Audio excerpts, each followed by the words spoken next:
Welcome, everyone. Before we dive in, be sure to drop your thoughts, feelings, and lessons in the comments below. Like the video and subscribe so you never miss stories like this. Let's get into it. Her mom called me a temporary husband at a Sunday dinner like she was reading a label off a box. She smiled when she said it, like it was clever. My wife, Nia, didn't correct her. She laughed, soft, polite, like I was supposed to laugh too. I didn't.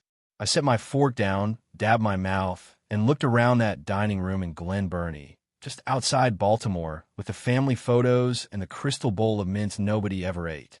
I felt my dignity get tested in public, and I decided right there, no yelling. Just boundaries, paperwork, and consequences. Here's how it happened. Nia and I had been married a year and some change, and if you met her at work events, you'd swear she was the most loyal woman alive. She was warm, talkative, charming, always introducing me like I was her prize. But when her family got involved, she turned into a different version of herself. Smaller, quicker to appease. Her mother, Loretta Caldwell, treated our marriage like a probation period. Her brother, Damon, treated my wallet like a community resource. And Nia's favorite sentence around them was, "Babe, it's not that deep." It started with little things. Loretta would ask, "So how much do you make again?" In that syrupy voice, the same way people ask what time it is. She'd say it like she was gathering information for her own comfort, not because it was any of her business. Damon would make jokes about me being lucky to have Nia, like I'd won a raffle and should be grateful. The first time I noticed it, we were leaving her parents' house and Nia's aunt shouted, "Don't mess up now. This one's a good one." And everyone laughed. Nia squeezed my hand, but she didn't say a word. I'm a systems analyst for a logistics company near the port. My whole job is finding the weak point in a process before it breaks the whole operation. I'm calm by default, not because I don't feel things, but because I've learned loud emotions make bad decisions. When I married Nia, I didn't want to win. I wanted peace. So when her family started treating me like I was renting my spot, I tried to handle it like an adult. I asked Nia one night in our kitchen, while the dishwasher hummed, "Why do they talk to me like I'm auditioning?" She shrugged and said, "They're just protective. You know how my mom is." Then the money request got bold. Damon borrowed $300 for a car repair and paid back $50 with a joke about inflation. Loretta called Nia while we were eating takeout and asked if we could help with her property taxes because she was between some things. Nia said yes before she even looked at me. Later, when I asked why, she hit me with that same sentence. "Babe, it's not that deep." I stared at her. It is deep when it's our deep. She rolled her eyes like I was being dramatic. That was my first real warning. She didn't see my boundaries as protection. She saw them as inconvenience. The next month, I noticed a second debit card in her wallet. I didn't accuse her. I just asked, "What's that for?" She said it was for emergencies and changed the subject. The following week, I got a fraud alert for a purchase at an electronics store in Columbia. I called Nia while she was grabbing groceries. She answered too fast, too bright. "Hey, babe," I said, "did you buy something at Tech Hub?" Silence, then a little laugh. "Oh yeah, Damon's laptop broke. He needed it for job applications." I breathed in slowly. "On my card." She sounded annoyed. "It's not like we can't afford it." That line, "we can't afford it," is how people justify disrespect. Like your money is theirs because you're stable. Like your stability is a public utility. I didn't argue. I said okay, and I hung up. That night, I pulled our bank statements like I was pulling logs at work. Little charges, small transfers, cash app payments that weren't there before. A pattern, not huge enough to bankrupt us, but big enough to signal entitlement. When Nia came out of the shower, hair wrapped in a towel, I asked, "Why are there transfers to your mom every week?" She frowned like she was offended I could read. "She needs help right now." "Why are you acting like this?" "Because I'm not your family's backup plan," I wanted to say. Instead, I asked the question that mattered. "Why didn't you talk to me first?" She sighed and looked past me. "Because you always make it a thing." That sentence landed like a slap. Not because it was loud, but because it was revealing. In her mind, partnership meant she decided, and I funded. And if I had feelings about it, I was making it a thing. I went to bed that night staring at the ceiling fan and listening to it click like it was counting down to something. The Sunday dinner where Loretta called me temporary wasn't random. It was a test. Loretta hosted at her sister's place, all polished tableware and forced smiles. Damon arrived late, talking about how money been tight, like that was the weather. Nia wore a soft green dress and smiled too hard. I knew she wanted the night to be smooth. Loretta served roasted chicken, and halfway through, she lifted her glass and said, "I just want to say I'm proud of my baby. She's always been the smart one, and it's good she finally has a man taking care of her." Then she looked at me and added, "Even if he's temporary." The table laughed. Not belly laughs. The kind that lets cruelty pass as humor. My chest got hot, but my face stayed cool. I looked at Nia. She avoided my eyes and took a sip of water like it was an emergency. Loretta leaned back, satisfied. I nodded once like I'd heard her, then I smiled, small, controlled, and said, "That's an interesting thing to say out loud." The laughter thinned. Loretta shrugged. "Oh, don't be sensitive. I just mean, men come and go." I stood up, pushed my chair in quietly, and said, "I'm going to step outside for a minute." Out on the porch, the air was cold enough to wake you up. I stood by the railing and watched cars slide by on the street. I didn't want to storm off and give them the story they'd tell later. I wanted to decide my next move while my brain was still mine. My phone buzzed. "Nia, where are you? Are you serious right now?" I didn't reply. I watched my breath cloud up in front of me and thought about every time I'd swallowed my discomfort for peace. Peace built on my silence wasn't peace. It was surrender. We drove home in quiet. Nia's hands were tight on the steering wheel, and her jaw looked like it could crack a walnut. At a red light, she said, "You embarrassed me." I laughed once, sharp but not loud. "Your mother called me temporary in front of everyone." She rolled her eyes. "It was a joke."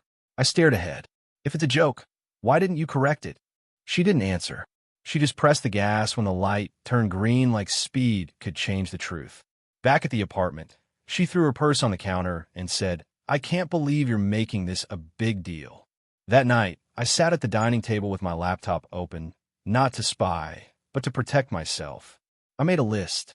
Every shared account, every bill, every subscription. Who had access? Who could move money?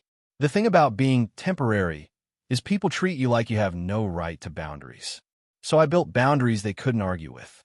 I scheduled my direct deposit to go into a new account under my name only. I set alerts on our joint account. I lowered transfer limits. I removed my card from any digital wallet tied to Nia's phone. Then I did the most important thing. I prepared a calm conversation with receipts in daylight. The next morning, I made coffee and waited. When Nia walked in, still in her robe, she reached for my mug like she always did. I slid it toward her, gentle, and said, "We need to talk." She froze. "What now?" I kept my voice even. "Your mom called me temporary." You laughed. "And our finances have been supporting your family without my agreement." Her eyes narrowed. "So you went through my stuff?" I shook my head. "No." I looked at our bank statements. "That's not your stuff. That's ours." She crossed her arms. "My family needs help. That's what married people do." "Married people agree," I said. "Married people don't surprise each other with obligations." I turned my laptop so she could see the transfers and the purchases. She stared, then scoffed. "You're acting like I stole from you." I didn't bite. "I'm acting like a partner who refuses to be treated like a resource. Starting today, my income goes into an account only I can access. The joint account will cover joint bills, and nothing else leaves it unless we both agree." Her face tightened. "So you're punishing me?" I answered no.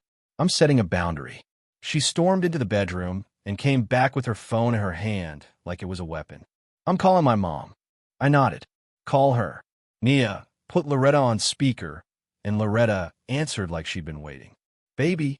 Nia talked fast. "He's tripping. He's talking about accounts and boundaries because of that joke." Loretta's voice went cold. "A man controlling money is a red flag." I let her finish, then said, "No, ma'am. A family treating a husband like temporary is a red flag. And using our accounts without agreement stops today." Loretta clicked her tongue. "If you were really a man, you'd provide." I smiled to myself because there it was.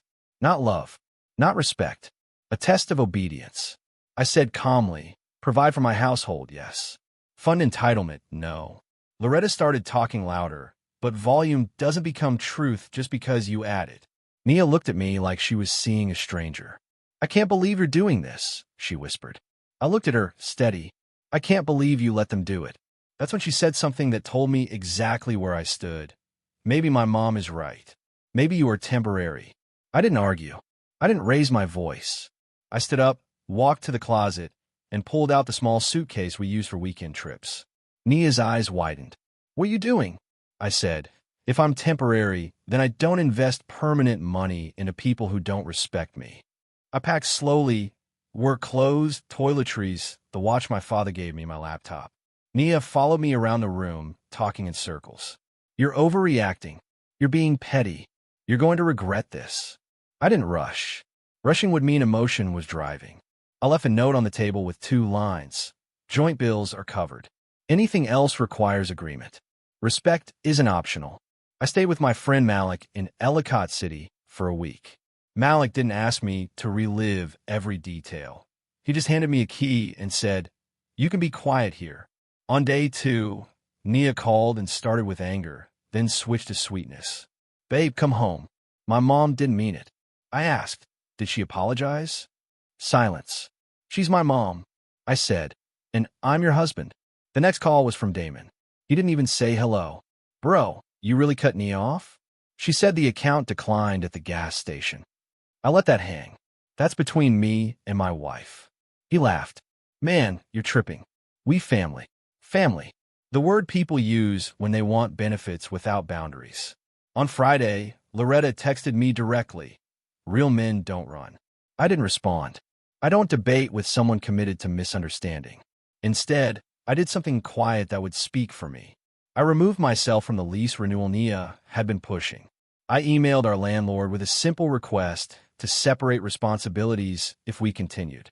I called the utility company and made sure the accounts were clearly in the name of whoever lived there. Then I went to the bank and officially changed every password, every security question, every recovery email. Not out of spite, out of safety. The real moment came 2 weeks later at a restaurant in Harbor East. Nia asked to meet because we need to talk like adults. I agreed. I showed up early, sat facing the door, and ordered water. She arrived with Loretta. Of course she did. Loretta walked in like she owned the table. Nia's eyes looked tired, but stubborn. Loretta sat down and said, "Let's cut the games. You embarrass my daughter. Fix it." I kept my voice calm. "This isn't negotiation with you." Loretta smirked. "Oh, it is when you married into this family." I turned to Nia.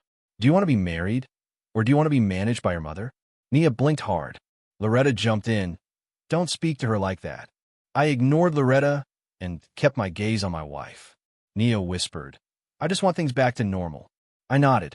Normal was you letting them disrespect me while you spend our money without agreement. Loretta scoffed. "You're acting like she's a child." I said no. I'm treating her like an adult responsible for adult choices. The waiter came with the check at the end. Loretta reached for it like it was automatic. Then she paused, looked at me, and slid it toward me with a sweet smile. "You got it, right?" That was the whole dynamic in one gesture. I didn't flinch. I slid the check back to the center and said, "Separate checks." Loretta's smile dropped. "Excuse me." I repeated it, still calm. "Separate checks." Nia stared at me like I'd slapped her. Loretta's voice rose. "You see? Temporary. A real husband would." I cut her off quietly. A real husband requires respect. Loretta reached in her purse and pulled out her card like she was doing me a favor. The machine beeped once, twice, and the waiter's face tightened in that polite way people do when money turns awkward. "It declined," he said softly. Loretta's eyes narrowed. "Run it again." He did. Declined. Loretta looked around like the room had betrayed her. Nia's face went pale. Loretta whispered, "This can't be right." And that's when I realized how deep their assumption ran. They didn't just think I was temporary. They thought I was obligated. They thought my role was to cover whatever their pride couldn't. Nia leaned toward me, voice trembling. Did you do something?" I met her eyes. "I did what I said I'd do. I set boundaries." Loretta hissed, "You petty little." I stood up, still calm, and placed cash on my side of the table for my meal and tip. I'm not petty, I said. I'm consistent. I looked at Nia one last time.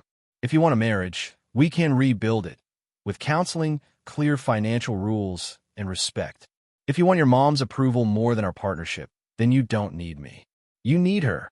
Then I walked out. A month later, Nia and I sat in a counselor's office in Towson. Loretta wasn't invited. Damon wasn't mentioned unless it mattered. Nia cried for the first time without blaming me. She admitted she'd been afraid to confront her mother her whole life, and she'd used me as a shield and a wallet because it was easier than setting her own boundaries. I listened, not as a judge, but as a man deciding what his future required. I told her, I can forgive mistakes. I can't live in side patterns. She nodded, wiping her face, and said, I choose us. For real. We didn't fix it overnight. Trust doesn't heal because someone finally says the right sentence. It heals when behavior changes and stays changed. Nia apologized to me privately and publicly. She called her mother and said, You don't speak about my husband like that again. Loretta reacted like she'd been evicted from power. She tried guilt, then anger, then silence. Nia held the line anyway. Damon stopped calling. The transfers stopped. The jokes stopped. And the strangest part was how peaceful my home became when I stopped negotiating with disrespect. The moral lesson is simple, but most people learn it too late.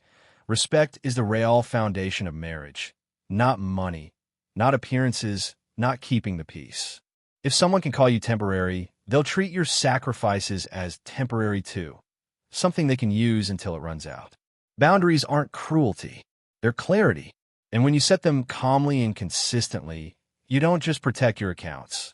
You protect your dignity, your future, and the kind of love that can actually last. If you love stories that make you gasp, laugh, and whisper no way, in the same minute, hit subscribe because the next one is even worse.